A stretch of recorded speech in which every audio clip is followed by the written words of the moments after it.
ইনিংসের অষ্টম ওভারে নাহিদ রানার গতি তালিকা। ঘন্টায় ১৪০ কিলোমিটারের নিচে নেই একটাও, ১৪৪ বা তার বেশি গতির বল ৪টি। ওই ওভারের সর্বোচ্চ গতি ১৪৭.৫।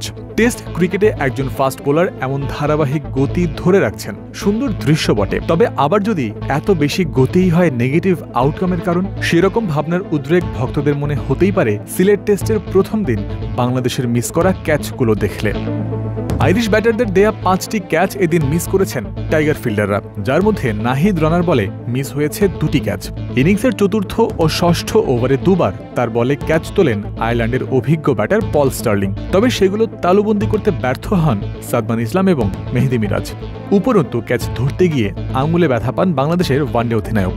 মাঠের বাইরে গিয়ে তাকে নিতে হয় সেবা শুশ্রূষাও। ধারাভাষ্য কক্ষ থেকে আথার আলী খান বলছিলেন, ক্যাচগুলো তুলনামূলক সহজ, যা নিয়মিতই ধরার কথা ফিল্ডারদের।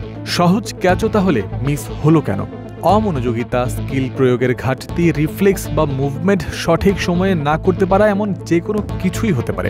একই সাথে নাহিদ রানার মতো উচ্চগতির বোলারের জন্য স্লিপ ফিল্ডিং করে খুব একটা অভ্যস্ত নন বাংলাদেশের ক্রিকেটাররা। এই কথা আর এর কারণবশত ক্যাচ মিসের সম্ভাবনার কথাও তো উড়িয়ে দেয়া যায় না।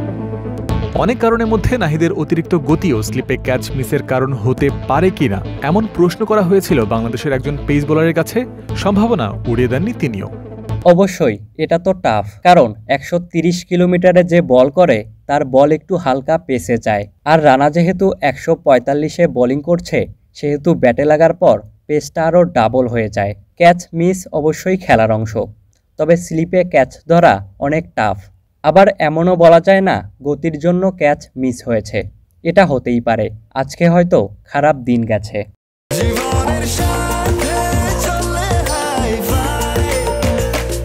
স্বাস্থ্যকর অল টাইম হানিকম, সব সময় অল টাইম হেলদি লাইফ।